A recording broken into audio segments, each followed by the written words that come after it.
Superstar Shakib Khan সব জায়গাতে আমি দেখছি চারপাশে মানে নায়িকা বেষ্টিত থাকছেন, সেখানে দিঘিও রয়েছে। তো শিশু শিল্পী হিসেবে তো শাকিব খানের সাথে তোমার কাজ করা শুরু, নায়িকা হিসেবে কবে দেখছি? And I think he's searching someone new. মাথায় তো অনেক কিছুই আসে, যখন একটা জিনিসে আমরা অনেক বেশি হার্ট হই তখন তো অনেক কিছু মাথায় আসে। মনে হয়েছে কাজ করব না, কেউ মনে হয় আমাকে একসেপ্ট করছে না। দিঘি আমার মনে হয় যে ছোটবেলা থেকে নিয়ে এখনো পর্যন্ত সবচেয়ে বেশি ট্রলের শিকার হতে হয়েছে, কোয়েশ্চেনের শিকার হতে হয়েছে, এবং মানে আমরা যেটাকে বলি বডি শেমিং, সেটার সম্মুখীন তোমাকে হতে হয়েছে। এত ছোটবেলায় এত কিছু, মানে মাঝে মাঝে মনে হয়েছে না যে না আমি এই ইন্ডাস্ট্রিতে কাজই করব না? কখনো কি এই ধরনের ডিসিশন তুমি নিয়েছো? না, ডিসিশন নেইনি, বাট মাথায় তো অনেক কিছুই আসে। যখন একটা জিনিসে আমরা অনেক বেশি হার্ট হই তখন তো অনেক কিছু মাথায় আসে।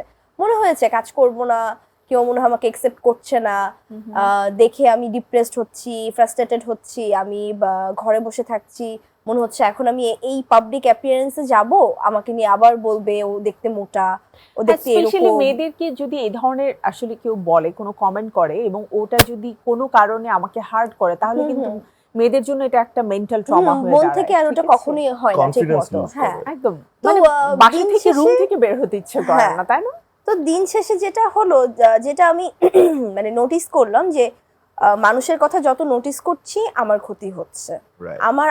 আমি ঘরে বসে থাকছি, আমি কাজ করতে পারছি না, আমি ডিপ্রেস হচ্ছি, আমি ঘুমাতে পারি না, আমার কষ্ট লাগে, আমি কান্না করি, সব আমারই, ওদের কিন্তু কিছুই হয় না।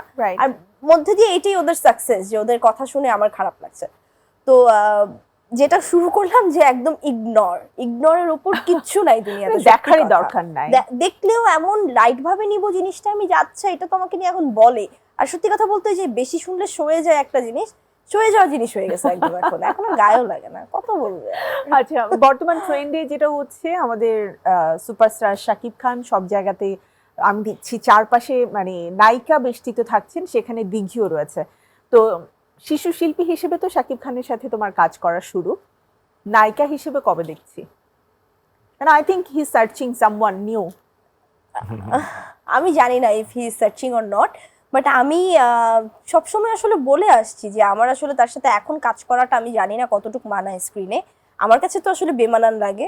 আমার কাছে মনে হয় যে মানুষটার পাস্টে আমি কাজ করে আসছি একটা ক্যারেক্টারে, আমি আসলে কখনোই এরকম চাই না যে ওই ছোটবেলার একটা ছবি এখনের একটা ছবি ক্লিপ হবে, এখনের একটা সিনেমার ছবি ক্লিপ হবে সিনেমা করার পরে। এই জিনিসটা আমি চাই না যে দেখুন আগে কি ছিল এখন কি হয়েছে, এগুলো আমি খুব অ্যাভয়েড করতে চাই। এগুলো জিনিস আমি একদম পছন্দ করি না এবং এগুলো কন্ট্রোভার্সিতেও পড়তে চাই না। তো যার জন্য আমার তো আসলে বেমানান লাগে, আমি আসলে চাই না। এবং আমার যেটা মনে হয় যে কমার্শিয়াল ফিল্ম আমরা যেটা দেখি যে শাড়ি মেলায় হচ্ছে নায়িকা নাচতেছে নায়কের সাথে, ওগুলো আসলে পসিবল না কখনো, সত্যি কথা বলতে। But if there is a different topic, different story, এরকম যদি কিছু থাকে, ছোটবেলার ক্যারেক্টার থেকে আমি জানি না, বাট একদম ডিফারেন্ট, যেটা চোখের মধ্যে আরাম লাগবে, মানে টিপিক্যাল কমার্শিয়াল মুভি নায়িকা হতে চাও না, একদম ডিফারেন্ট যেমন আমরা ডিয়ার জিন্দেগি দেখেছি, এরকম যদি কিছু হয়।